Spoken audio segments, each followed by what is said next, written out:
പ്രിയ കുട്ടി, ഇന്ന് പാരഗ്രാഫിൽ നിന്ന് ക്വസ്റ്റ്യൻ വരുമ്പോൾ അതിൻ്റെ ആൻസർ കണ്ടുപിടിക്കേണ്ടത് എങ്ങനെയാണെന്നുള്ള ടിപ്സാണ് പറയാൻ പോകുന്നത്. കൂടെ 2-3 ക്വസ്റ്റ്യൻസ് നമ്മൾ ചെയ്യും.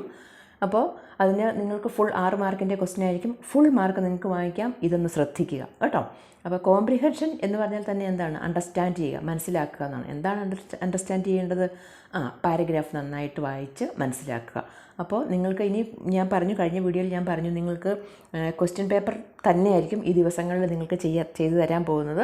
ഇന്ന് നമ്മൾ ഈ പാരഗ്രാഫിൽ നിന്ന് ക്വസ്റ്റ്യൻ വരുമ്പോൾ അത് ആൻസർ കണ്ടുപിടിക്കുന്നത്, ആൻസർ ചെയ്യുന്നത് എങ്ങനെയാണെന്നുള്ള വീഡിയോ ആണ് നമ്മൾ ചെയ്യുന്നത്. അപ്പോൾ എല്ലാവരും സ്കിപ്പ് ചെയ്യാതെ കാണുക.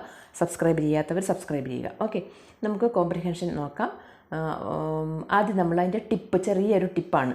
Read the passage. പക്ഷേ നിങ്ങൾ ഫുൾ വായിക്കരുത്. എപ്പോഴും ചെയ്യുന്നത് പോലെ നിങ്ങൾ ആ പാരഗ്രാഫ് ക്വസ്റ്റ്യൻ കിട്ടുന്നത് ഫുൾ പാരഗ്രാഫ് നിങ്ങൾ വായിക്കരുത്.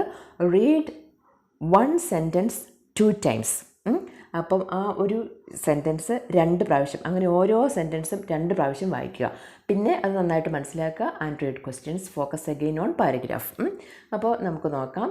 ഇതുണ്ടോ, 3 repeated comprehensions from banyan tree. ഇപ്പം ഈ എടുത്തിരിക്കുന്ന ക്വസ്റ്റ്യൻ പേപ്പർ 3 വർഷത്തെ ക്വസ്റ്റ്യൻ പേപ്പർ എടുത്തിട്ട് അതിൽ 3ലും റിപ്പീറ്റഡ് ആയിട്ട് വന്ന പാസേജ് ബനിയാൻ ട്രീയിലെ ആയിരുന്നു. 3 ഡിഫറെൻറ്റ് പാസേജസ് ആണ് വന്നിരിക്കുന്നത്. അപ്പോൾ ആ 3 ഞാനിവിടെ ചെയ്യുന്നുണ്ട് നിങ്ങൾക്കൊന്ന് പ്രാക്ടീസ് ആകാൻ വേണ്ടി. അപ്പോൾ നിങ്ങളൊന്ന് ചെയ്ത് നോക്കുക കേട്ടോ. ഫസ്റ്റ് ക്വസ്റ്റ്യൻ നോക്കിയേ. Read the exact adventures in A banian tree and answer the question that follow. Each question carries 1 score. It was an April afternoon and the warm breezes of approaching summer had sent everyone, including grandfather, indoors. I was feeling drowsy myself and was wondering if I should go to the pond behind the house for a swim when I saw a huge black cobra gliding out of a clump of cactus and making for some cooler part of the garden. At the same time, a mongoose, which I had often seen, emerged from the bushes and went straight for the cobra. In a clearing beneath the tree, in bright sunshine, they came face to face. The cobra knew only too well that the grey mongoose, 3 feet long, was a superb fighter, clever and aggressive. അപ്പോൾ നിങ്ങൾ ഓരോ സെൻറ്റൻസും, ഏത് passage കിട്ടിയാലും ഓരോ സെൻറ്റൻസും 2 times വായിക്കുക. അപ്പം തന്നെ നിങ്ങൾക്ക് അതിൻ്റെ ആൻസർ കിട്ടുകയും ചെയ്യും. ഈസി ക്വസ്റ്റ്യൻസ് ആയിരിക്കും മിക്കവാറും. ഫസ്റ്റ് ക്വസ്റ്റ്യൻ ഓർഡർ അനുസരിച്ച് തന്നെയായിരിക്കും ക്വസ്റ്റ്യൻസ്. പണ്ടൊക്കെ വന്നിരുന്നത് അങ്ങനെയാണ്. 2-3 വർഷം മുമ്പ് വരെ അങ്ങനെയാണ് ആൻസർ ക്വസ്റ്റ്യൻസ് വന്നിരുന്നത്. ഓരോ ഫസ്റ്റ് ക്വസ്റ്റ്യൻ്റെ ആൻസർ ഫസ്റ്റ് 2 സെൻറ്റൻസിൽ എവിടെയെങ്കിലും കാണും. സെക്കൻഡ് ക്വസ്റ്റ്യൻ്റെ ആൻസർ സെക്കൻഡ് 3-4 സെൻറ്റൻസിൽ അങ്ങനെയാണ് വന്നിരുന്നത്. അപ്പം നമുക്കിതൊന്ന് നോക്കാം എങ്ങനെയാണ് വരുന്നതെന്ന്. Why had every one gone indoors? Every one had gone indoors because of the warm breezes. അപ്പോൾ അതിൻ്റെ ആൻസർ ഫസ്റ്റ് കണ്ടോ, ഫസ്റ്റ് സെൻറ്റൻസിൽ തന്നെ ഉണ്ടായിരുന്ന warm breeze of approaching summer had sent every one including grand father indoors. അപ്പോൾ അത്രയും നീട്ടി വലിച്ചൊന്നും എഴുതണ്ട, നിങ്ങൾ ആൻസർ മാത്രം എഴുതുക.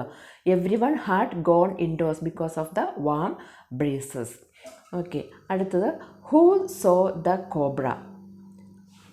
The narrator or his grandfather? ആരാണ് കോബ്രയെ കണ്ടത്? നറേറ്ററാണോ ഗ്രാൻഡ് ഫാദറാണോ? Answer the writer or the narrator saw the cobra first. അടുത്ത question. Was it the first time that the narrator saw the mongoose? No, it wasn't. He had seen it often before. അപ്പം നമ്മൾ ആ sentence പാസേജിലെ sentence 2 times വായിക്കും. അപ്പോൾ നമ്മൾ ഈ question കാണുമ്പോഴേ നമുക്ക് മനസ്സിലാകും അല്ലേ. He had seen it before എന്ന് പറഞ്ഞിട്ടുണ്ടല്ലോ. അപ്പോൾ നമ്മൾ ഒന്നുകൂടെ നോക്കുക, കറക്റ്റ് ആക്കുക. അങ്ങനെയാണ്. അടുത്ത question number 4. How long was the mongoose? The mongoose was 3 feet long. അടുത്ത question. What did the cobra think about the mongoose? The cobra thought about the mongoose as a superb fighter, clever and aggressive.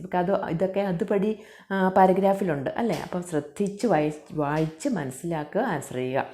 പിന്നെ find out A word which means came out from the passage.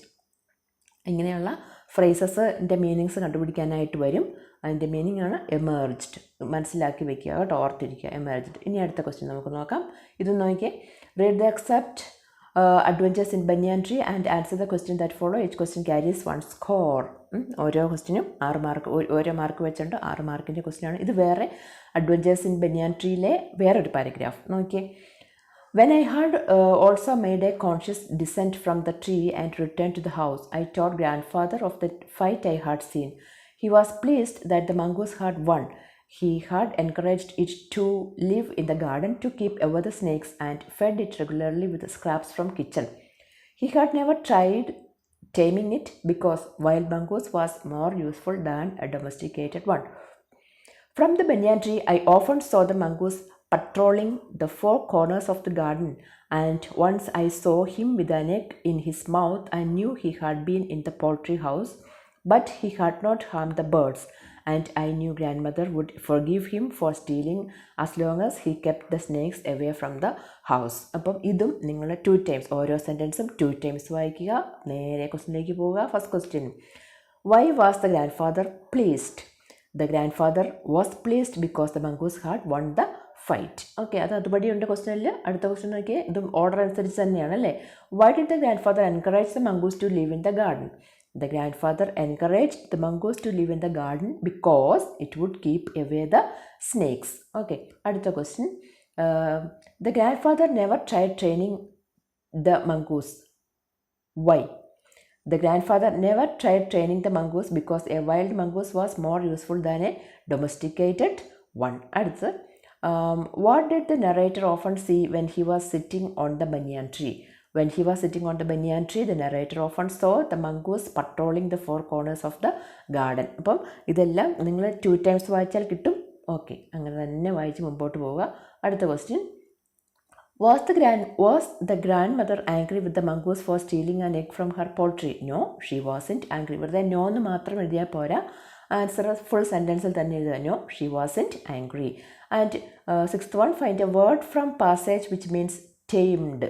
Termed എന്നുള്ള ഒരു word വന്നിട്ടുണ്ട് അവിടെ. ഏതാണത്? Domesticated അല്ലേ, പകരമുള്ള വേർഡാണ്. ഇനി നമുക്ക് അടുത്ത ക്വസ്റ്റ്യൻ നോക്കാം. നോക്കിയാൽ അതും adventures in banyan tree, another പാരഗ്രാഫാണ്.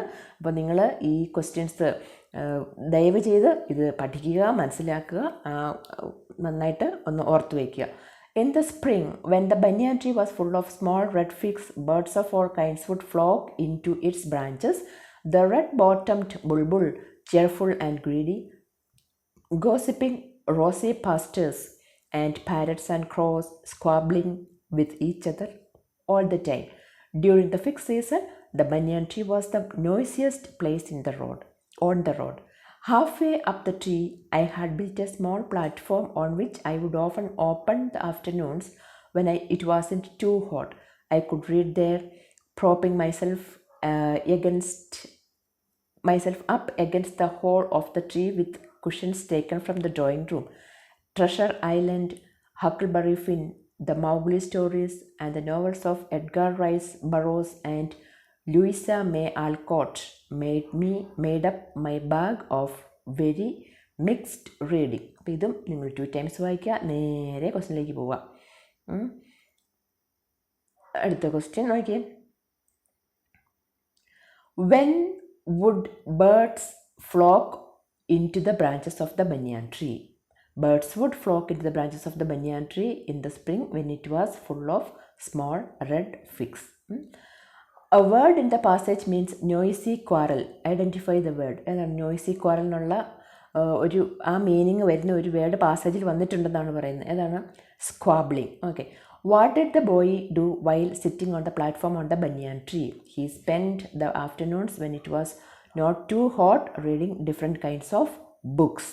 അടുത്ത question, name the books that gave the boy the mixed reading experience. Answer, Treasure Island. അപ്പോൾ ഏതൊക്കെയാണ് പുസ്തകങ്ങളാണ് വായിച്ചതൊക്കെ അതേപടി കിടപ്പുണ്ട്. The Treasure Island, Huckleberry Finn, Mowgli stories, novels of Edgar Rice Burroughs and ലൂയിസിയ May Alcott. How did the banyan tree become the noisiest place? The banyan tree became the noisiest place because different kinds of birds came to the tree to eat its small red figs. അപ്പം ഇത്രയാണ് നമ്മുടെ questions.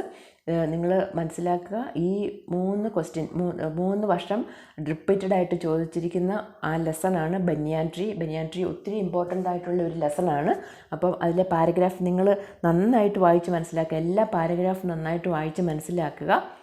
പുതിയ words ഞാൻ നേരത്തെ പറഞ്ഞിട്ടുള്ളതാണ്. പുതിയ words വരുന്നത് underline ചെയ്യുകയും ഒരു പ്രാവശ്യമെങ്കിലും എഴുതി പഠിക്കുകയും ചെയ്യണം. ഇപ്പോൾ സ്ക്വാബ്ലിംഗ് എന്നൊക്കെ ഉള്ള വേർഡ് കണ്ടില്ലേ, അപ്പോൾ അതുപോലെയുള്ള വേർഡ്സൊക്കെ എഴുതി പഠിക്കുക, അതിൻ്റെ മീനിങ് പഠിക്കുക. പിന്നെ ഇതുപോലെ തന്നെ നിങ്ങൾ പാരഗ്രാഫ് കിട്ടുമ്പോൾ ഇതാണ് ചെയ്യേണ്ടത്. ഏത്?